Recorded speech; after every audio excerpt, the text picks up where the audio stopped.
All right, music fans, welcome. Harmless Dave here, talking real music in real time for a few real people out there, just like you and just like me. Music, politics, culture, whatever I feel like talking about. Folks, I need your support over on Patreon as usual. It's crazy when you get one or two people out of 67 based on the fact that I have 67,000 subscribers and I'm getting like 1,000 views, maybe 2,000 views on a video these days. Some weird stuff is going on. So if you want to help me make up the difference, go over to Patreon. I'll have a link in the description where if you want to do $1 a month, $2 a month to, help the channel out, keep things going here. If we can offset some of the, I don't know what you want to call it, throttling back of the content from other people who might want to watch it. Who knows? Maybe not. I have heard from patrons who say that they're not getting notifications when new videos are sent out there.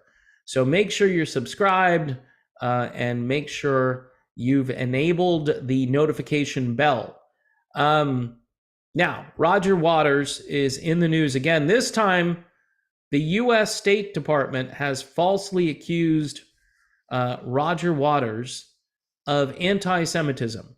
Now, some people think that because Roger Waters takes a few positions that most people in the world don't accept, therefore he is an anti-Semite. Roger Waters has been preaching against authoritarianism, I think, for most of his career, but especially since The Wall came out, which ended up being the catalyst really for the end of Pink Floyd.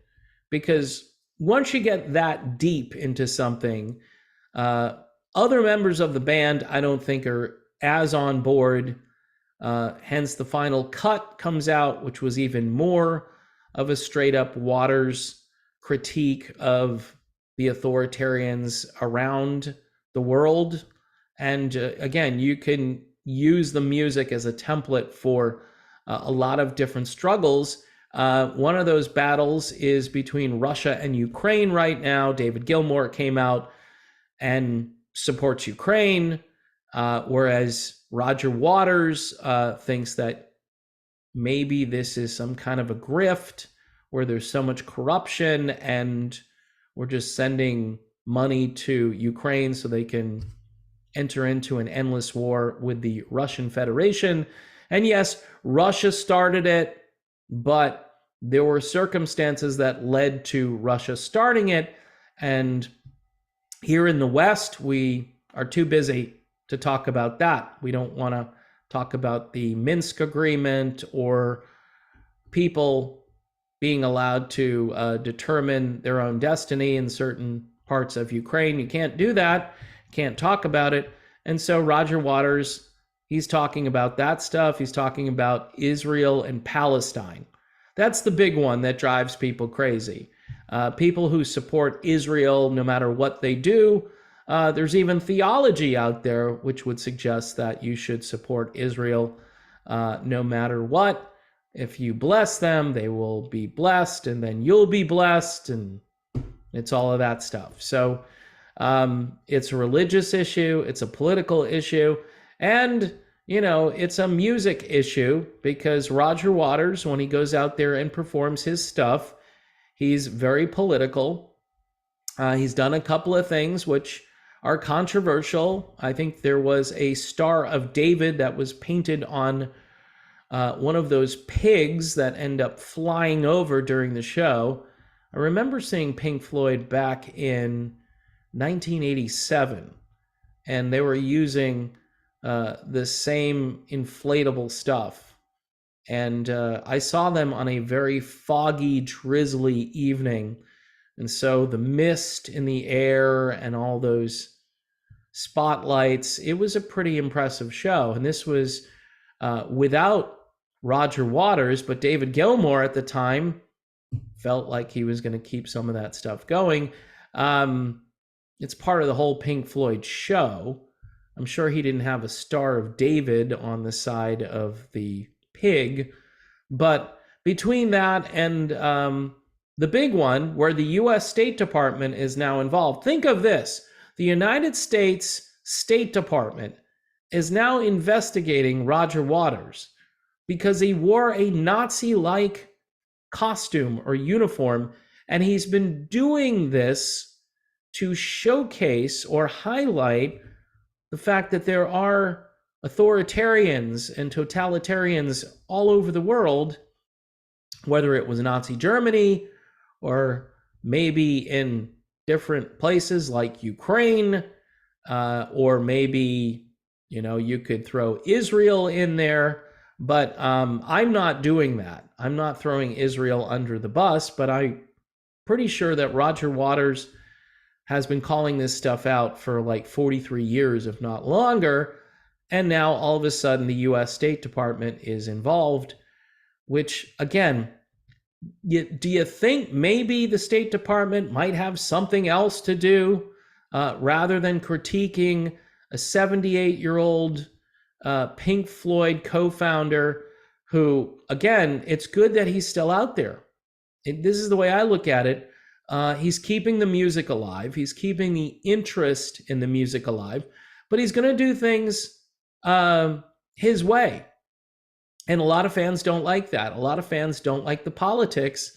But these days, I think Roger Waters is more right than he is wrong. And the other issue is 43 years ago, the media in general were in complete, pure synchronicity with guys like Roger Waters and their opinions on world affairs. What's odd is he hasn't changed, but everybody else around him has. And now they're like, oh, he can't do this. And a lot of people don't even know what anti-Semitism is. It's thrown out there whenever you critique something with some kind of a Jewish connection. And I think that's unfortunate because it shields people from criticism. Because as soon as you start saying it, those people are like, hey, you can't say this about so and so because you're bashing them because of their connection to Israel. Or the other side of the coin would be Ukraine. Aren't you for Ukraine? Are you for Russia? And immediately you can't actually talk about the issue at hand because you've been paralyzed by the accusation. In a response to the criticism, by the way, Waters released a statement that said the elements of the show he was criticized for are quite clearly a statement in opposition to fascism, injustice, and bigotry in all its forms. Attempts to portray those elements as something else are disingenuous and politically motivated. The depiction of an unhinged fascist demagogue has been a feature of my shows since Pink Floyd's The Wall back in 1980. And again, it says here, due to his history of being supportive of Palestinian rights and his critiques of the Israeli government, footage of Waters' concert was taken out of context on social media in an effort to smear him as an anti-Semite. So that comes to you, by the way, from the folks over at antiwar.com. And so they're even covering this stuff.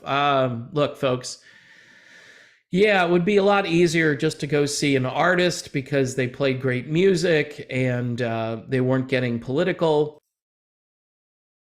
But Roger Waters is too old to change. He's not going to go out there and just play the hits or whatever. He's going to go out there and make a statement. And he's been doing this for a very long time. So if you go see Roger Waters, you know what you're getting. As far as the U.S. State Department goes, guys, I think there's got to be some other topics that you could possibly worry about. But this is the state of politics here in the United States these days. Again, all of the people who used to love Roger Waters are now just incensed by his point of view, even though his point of view has been very consistent over the years. All right, people, that's my video. Thanks for watching. Again, I'm pro-Israel. I like the Jewish state. I like the Jewish people. The Bible in Genesis 3 talks about, blessing Israel and you'll be blessed and so forth. But I still think that you should be allowed to level criticism when criticism is needed, or a discussion is at least needed. I know a lot of people don't agree with that, and you should just shut someone down who thinks the way that Roger Waters is thinking. But again, I see it a little differently. Thanks for watching. Don't forget Modern Retro Radio. That's modernretrofm.com. And please help me out over on Patreon as well. And I will, again, put a link in the description as to how you can go about that. All right. See you soon, everybody.